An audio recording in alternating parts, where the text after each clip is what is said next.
Hello, it's Mrs. Evinger. Thank you for joining me in Evinger's Reading Nook. As you can tell from my videos, my reading nook is wherever I happen to be with the capabilities of reading the literature in front of me. I try not to confine myself to one setting in order to read. I've learned to read in public settings like the subway in DC or in quiet settings like my back porch. So today, I join you from my classroom, and I hope that you enjoy reading along. Right now, my honors class is reading Anne Rinaldi's The Coffin, Quilt. We're getting ready to start Romeo and Juliet next week, but the independent novel is The Coffin, Quilt because it's about the feud between the Hatfields and McCoys. This is a historical fiction. And we are continuing on chapter 18, which is set in the fall of 1880. If you remember from our reading last night, Rosanna just showed up at home. And so Fanny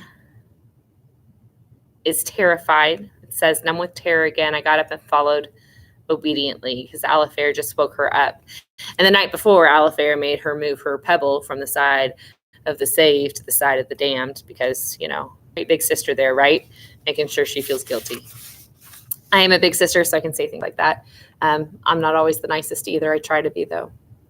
So page 111, if you're reading along, chapter 18, fall 1880. Farmer, Bud, and Bill were by the gate in the yard.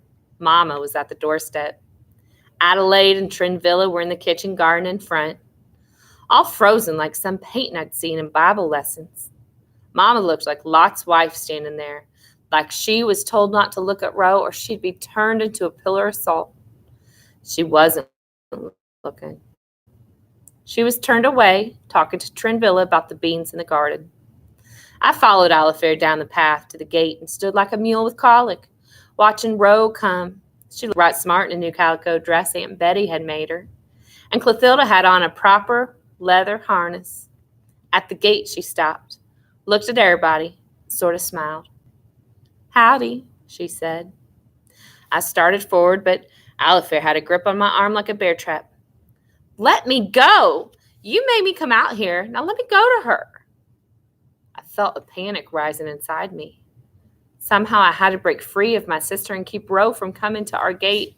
I knew that if she came through the gate, harm would come to her. They had something planned. I felt it in my bones. Stay here, boys, attend to her. Attend to her? Alifair sounded like Mr. Cousin, like Ro was a contrary 5-year-old. I fought her, but she hung on to my wrist. Ma, I called. What did I expect? Ma quoted the Bible. Your children will meet the enemy at the gates. She turned her mind again to those beans. The enemy? Is that how they see Ro now? Oh, I sobbed and stopped fussing to watch my sister get down off Clothilda, come to the gate and open it. Then Farmer had his hand on it, holding it closed. Before you come in, Ro, there's something we've a mind to ask you. I saw her look into Farmer's face, then Bud's and Bill's. Ro wasn't stupid. What she saw there made her drop her hand from the gate. Ask, she said. Did you ride off yesterday and tell the Hatfields that Pa and Jim had jaunts? Silence settled over the front yard. Ro's answer was so soft I couldn't hear it, but I didn't have to. Her head was bowed. I knew what she had said. You mean you told those spawn of the devil so's they'd come after Pa and Jim? What were you thinking, Ro? I heard her sob. Of jaunts. I want them to shoot jaunts. Did Jim promise you he wouldn't? She nodded. But Pa, she said, it was Pa was afeard would shoot him. So you told the Hatfields so they could shoot your own kin. I didn't think, she said. I didn't think that far. I only thought to save jaunts. Well, you should have, Farmer said. Now, Pa isn't home, Ro, but as the oldest son here, I speak for him. You have to go and not come back here again. You hear?" I couldn't believe what Farmer was saying. Not come back again? How could they? Again, I struggled to free myself, but couldn't. Ro looked up, wiping her eyes, staring around at the place like she'd never seen it before. She stared at Bud and Bill in turn, then at Adelaide and Trinvilla, who'd already turned to salt there in the garden. Her eyes went to Alifair, who was still holding me, then to Ma. It was to Ma that she reached out her hand. "Mama." "You gotta go, Ro," Farmer said. "Now, sorry, but you can't see Ma. You sent Hatfields to kill her husband." "I didn't." Ro came to life then and pushed the gate open. "Well, old Devil Ants was set to shoot Pa, and would have if Johns didn't stop him." "Then Johns saved his life. What's wrong with you people? Why don't you bring a stop to all this?" "You started it, Ro, when you ran off with Johns. Now it's set its own course, and it can't be stopped," Farmer said. Then he closed the gate against her. The click of it sounded in the yard so loud. "Jan here, could you please call 15143? Jan here, please call 15143. Thank you." My apologies. We are still in the school building, and it's only 2:45. So then he closed the gate against her. The click of it sounded in the yard so loud I thought it would burst my eardrums. "Go, Ro, and don't come back. Ever." "Ma," she called, "you can't mean this. You can't be sending me off like this." But God shoots his arrows at conspirators. Suddenly they are struck. He brings them down by their own tongues. That was all Ma said. It was enough. Ro's shoulders slumped. She turned to go. It was then that I bit Alifair's arm hard enough to make her yell and ran down the path to my sister. Ro, wait, I'm coming," I yelled. Bud and Bill tried to hold me, but I kicked them and fought like a painter cat. "Leave her say goodbye," Farmer said. Bud and Bill obeyed, and I opened the gate and went through to Ro.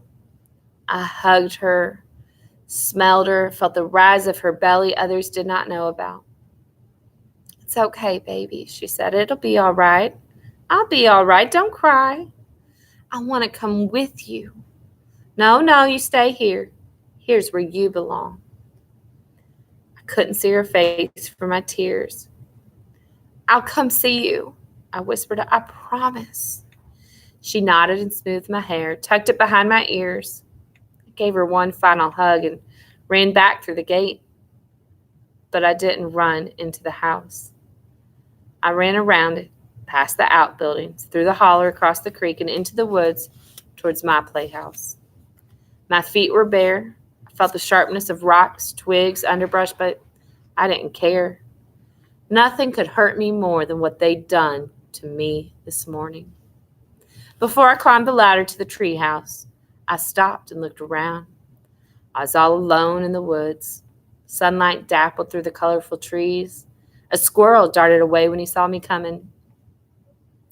From the distance, some birds were chattering in the trees. Then of a sudden they stopped, and it was silent. So silent all I could hear was the beating of my own heart. And I felt eyes watching me. Yeller thing. I felt the fear crawl up my throat. I felt it in my mouth, my arms, my legs. Fear so black and terrible it ate me up right there and spit me out. I wiped my face with my hands and looked around again. Now I heard it. A faint, hissing growl, like it was sitting there watching me and getting ready to leap. Had he been here all along, knowing I'd come? Or had I conjured him? And then something else happened. I was so all fired mad at my family, at their stupidity, their meanness to Ro, that I didn't care if Yeller Thing was there waiting for me.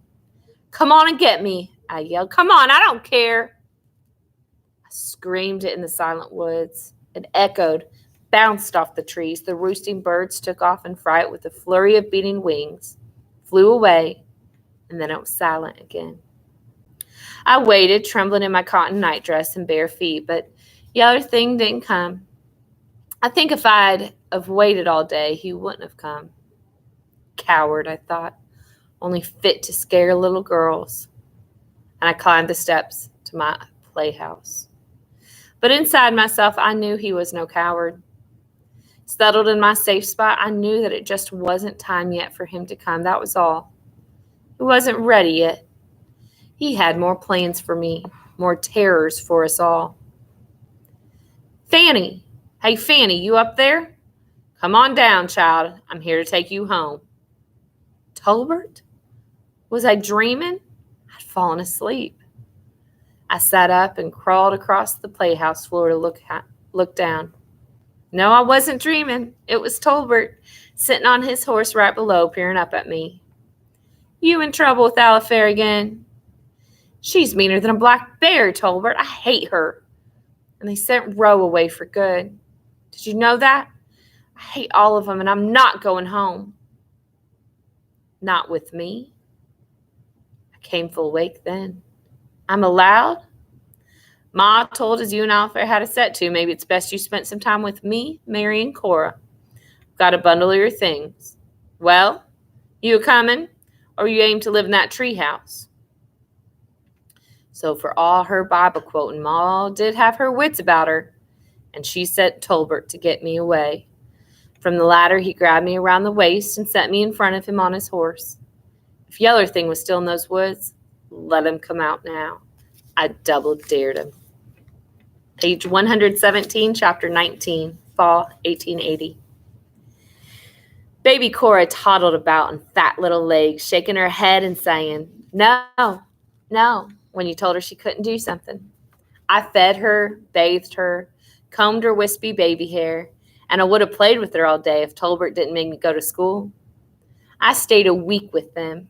I was feeling more and more at home in their place. The house itself comforted me. The wood in the common room seemed to gleam in the firelight more than I was at home. Mary had a quilt on the wall over the settee. Ma would say quilts belonged only on beds. Their candles smelled good, and somehow the things they used to live every day, apples drying on a table, Mary's butter churn and spinning wheel, her bunches of herbs hanging overhead, Tolbert's bullet mold, his pelts hanging on the walls, the baby's cradle, looked purty lying about. Ours didn't at home. Maybe it was only the play of the light, I told myself. The light seemed different here. I especially liked Tolbert's books. He had lots of them. One was Declaration of the Rights of Man. One night, when I was supposed to be doing my lesson, I asked him, "What's rights?" He was molding bullets.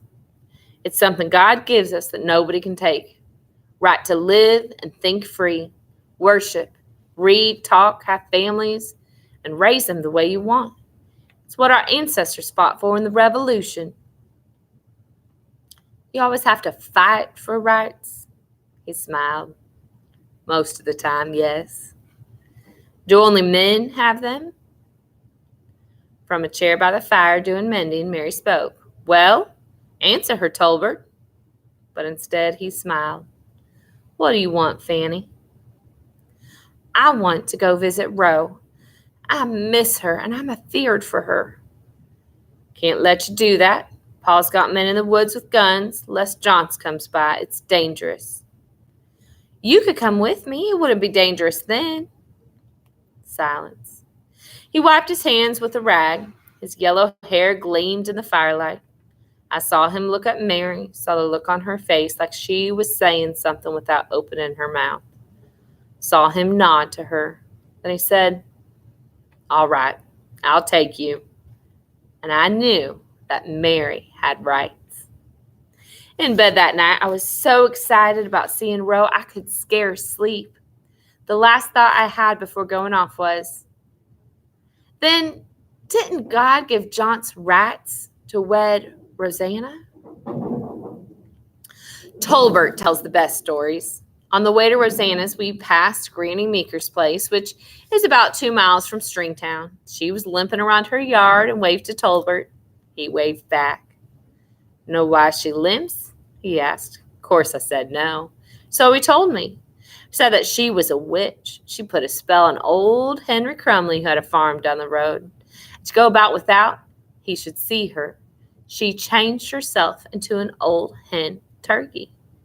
Well, Tolbert said, Henry got vexed with this old hen turkey poking around his place and tried to shoot it. He shot lots of times and hit it, but it wouldn't die. So then a friend tells him that's because it's old Granny Meeker who turned herself into a hen turkey to plague him. What he had to do was make himself a silver bullet, and it'd kill her for sure. So Henry made himself a silver bullet and shot the hen turkey, and it fell down. And the next time he saw old Granny Meeker, she was limping around in her yard after a bad spell of sickness, and she never did bother him again.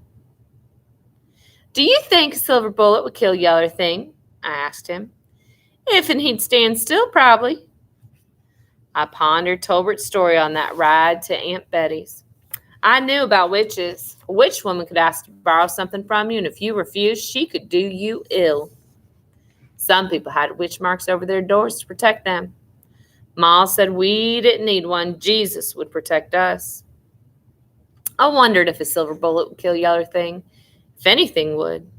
As it turned out, I should have been pondering other things. As soon as we got there, Tolbert saw that Roe was expecting. Of a sudden, it seemed like you could tell. And it came to me that I hadn't told Tolbert.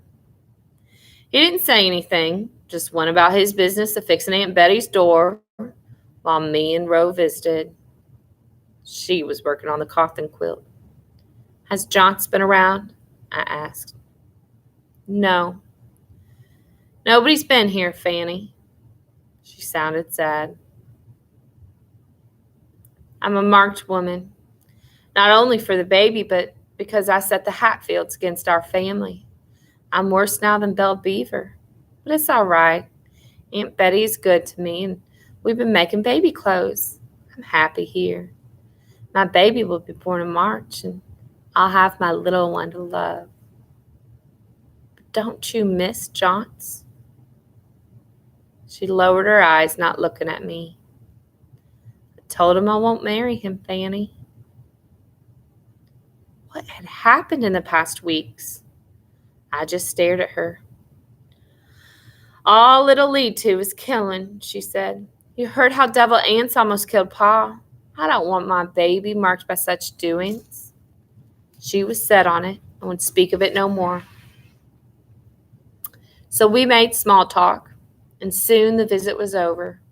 There's no sign of Pa's men watching the place. I promised to come again, but before we left, Tolbert pulled me aside. She's having a little one, he said, and he looked at me as if it was my fault. I nodded. How long have you known? Since before she left home. I wanted to tell you, but I couldn't. She swore me not to. Please don't be mad, Tolbert. He hooked his thumbs in his back pockets and stared over my head to Roe. You stay here tonight, he said quietly. Tears came to my eyes. You mean you don't want me with you and Mary anymore? Don't be silly, Fanny. I want you to stay here because I'm a-going home and telling Ma. He was walking to his horse. I ran after him and grabbed his arm. You can't. Ro doesn't want Ma to know. I hung on his arm.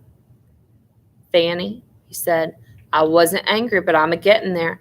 I don't care what Ro wants. I care about this family. I care about what's right. Ma would want to know. And you know it. And I let go. I let go. I don't have any clothes with me, I said. You can manage. I'll be back tomorrow with Ma. You stay here and wait, you hear? What if Pa goes after Johnson with guns? He swung up onto his horse. I want to find you here tomorrow, Fanny, was all he said. And don't tell Ro either. It'll work out, don't worry. I wish I could say it all worked out. I wish I could end this account here and say the baby made a difference. Oh, it did with Ma. Like Tolbert said, he brought her back the next day. She came to see Ro, and they hugged and cried and sat and had cups of tea and talked like God was in heaven. and all was right with the world, the way women do when it has to do with babies. But nobody else came. And Pa never sent word. I went back home. Fall deepened. The nights got colder, and though some days were still warm, we brought out the blankets. My brother stacked the wood by the door. Alifair was off to a revival meeting for 2 weeks, so I was free of her. I helped Ma make apple butter.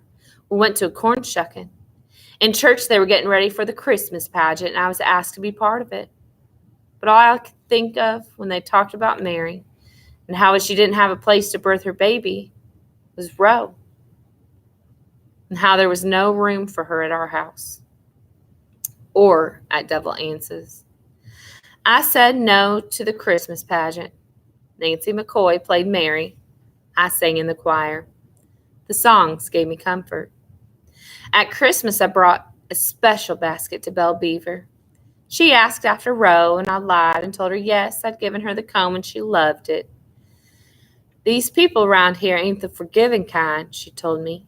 She ought to take her feller and move away. I wished it could be so simple.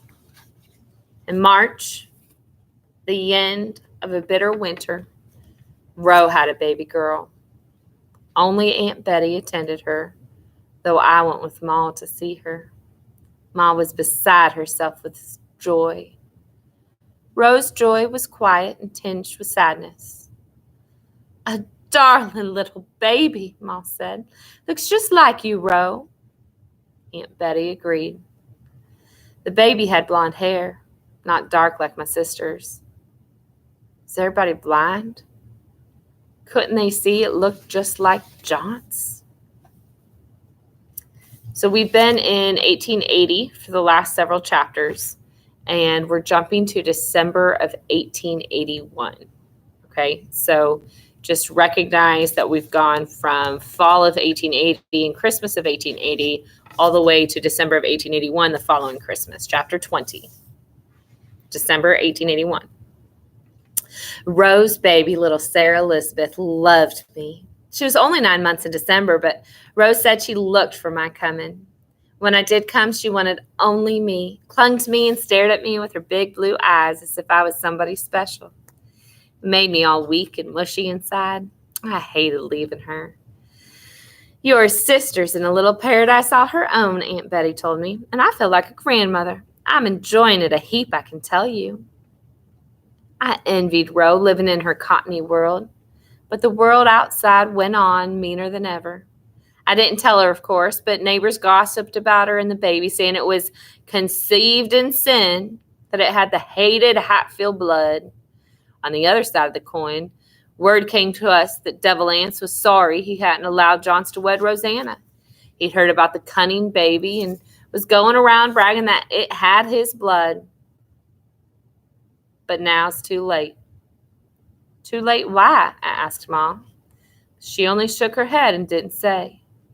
One day, right before Christmas, I lingered after school to help straighten up instead of going to Rose because Sarah Elizabeth had the measles. Ma had been there for 2 days now. I had the Jim Jams because I wasn't allowed to go. I hadn't had measles yet. All I could think of was little Sarah Elizabeth. She looking for me? Nancy McCoy lingered after school too, but she wasn't helping.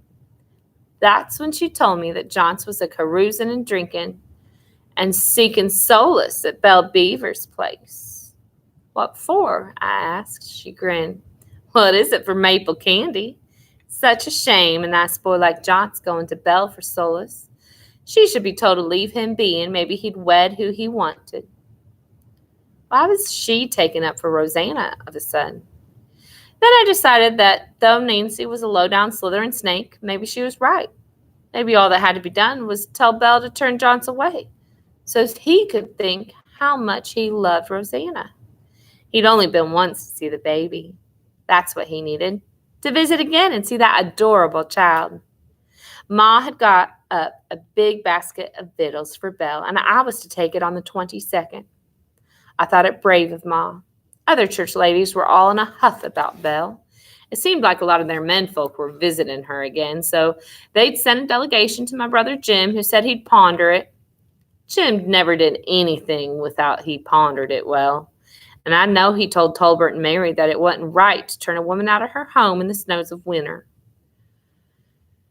A fresh layer of snow had fallen the night before, but it hardly counted as the snows of winter. It was powdery, and it glistened in the morning sun. On my way to school, I felt good lugging Belle's basket. On this visit, I talked to Belle, tell her about Rose's beautiful baby, and how maybe she could turn John's away when he next came to see her. Adelaide and Trinvilla walked on ahead, making snowballs and throwing them at each other. A thin wisp of smoke curled up out of Belle Beaver's chimney.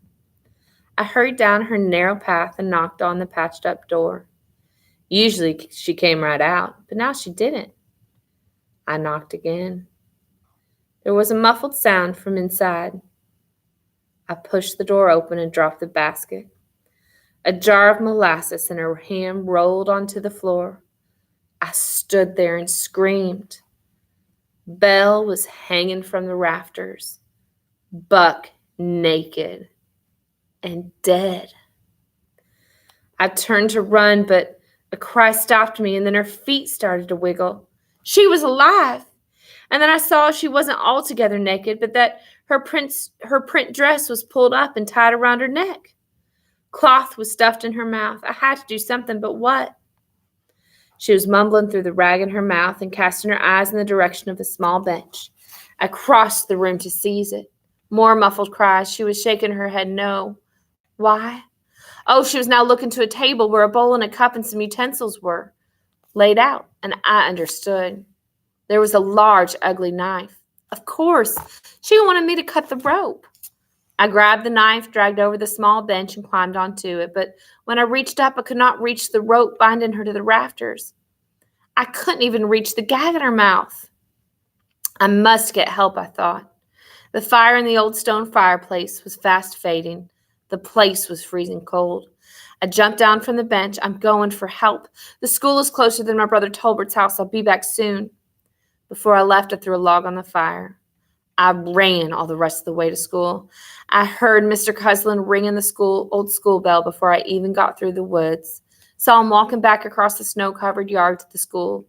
I'd been running so fast, I could scarce find my breath, but I stopped and yelled, "Mr. Cuslin!" He turned, saw me, and waved. Right about then, I slipped and fell, and he started toward me. By the time he reached me, I was on my feet, but tears were frozen on my face. There's no telling what the poor man thought, seeing me all out of breath and crying like that. Likely that I was chased by a black bear. No matter. When he heard what misery I was toting, he turned to one of the older girls who was just coming into the schoolyard, told her to take charge, and came back with me to Belle's. Top of page 128. We cut her down and took the gag from her mouth. She was dazed and freezing. We got her dress straightened. Mr. Cuslin was so embarrassed by her state that he didn't look at me, just gave orders. Fetch that brandy over there, make her a cup of tea, and get that comforter. I did as I was told. Then he told me to build up the fire, and I did that too. I picked up Ma's victuals, which were all over the floor, and put them in the cupboard. When Mr. Cuslin asked her who did this to her, she shook her head and couldn't speak at first. I confess that for a minute I held my breath, hoping it wasn't my brother, Jim. But inside me, I knew that Jim didn't mistreat women, even those labeled bad. Don't know, she said. They had their faces covered, but they were young, said they had enough of my evil ways and wanted me out of their God-loving community. Said I should stop corrupting the likes of young John Hatfield. Said their sister and him was a-fixing to wed. I felt my face go hot. It wasn't my brothers, I said. They wouldn't do such thing. He said nothing. It wasn't, I wanted to scream. But who wanted their sister to wed John Hatfield? Like I invited that Johns feller here, she was saying. I ask you, sir, is this the work of God? What they did to me? Well, I'm a-leaving. Belle doesn't want any truck with a place where the men don't treat women like ladies. Even if and I don't go to church, I'm leaving tonight. More snow was on the way, Mr. Cuslin told her. Might be you should wait a spell. You know how the snow gets in these mountains. I'll take my chances with the snow in the mountains before I take my chances with these God-fearing people, she told him. We stayed with her a bit until she was herself again. Then we left. I went out the door first, as I was told, but when I turned to close it behind me, I saw Mr. Cuslin hand her some money, in case you need it. On the way back to school again, I defended my brothers. They don't even want Johns to wed Roe, I told him. I found that I cared what he thought dearly. He nodded. Somebody could just be throwing the blame on your brothers, he said to me. By the time we got back to school, it was near noon. Nancy McCoy had taken charge. Don't you think I've done a good job? She asked. Her eyes flirted with him. I think you have done a complete job, he told her, and you have gotten your way. I did not take his meaning, but Nancy did. She flounced to her seat. Soon I found that everybody in the schoolroom knew where we'd been and wanted to know if Belle Beaver was dead. Then I knew who had attacked Belle Beaver. But why? Oh, I didn't know. My feet were so cold, and the sight of Belle hanging naked was frozen somewhere inside me forever. On the way home, when I passed her place, I saw that she was gone. The door swung open, banging in the winter wind. There was no more smoke from the chimney.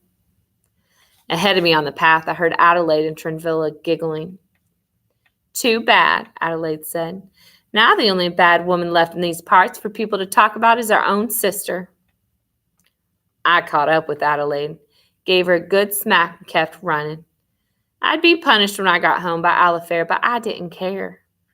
When I got home, though, there was no punishment. There was only Alifair waiting to tell us that she'd had word from Ma. Rose's baby had gotten pneumonia from the measles and died. I dropped my books and ran all the way to Aunt Betty's. We're going to stop there today. That concludes chapter 20, so we'll pick up chapter 21 tomorrow. Thank you guys for joining me on Evinger's Reading Nook, reading The Coffin Quilt by Anne Rinaldi. It's about the feud between the Hatfields and McCoys. If you haven't read it before, please join us. It's a good one. Thanks, guys, for tuning in. Don't forget to like the video.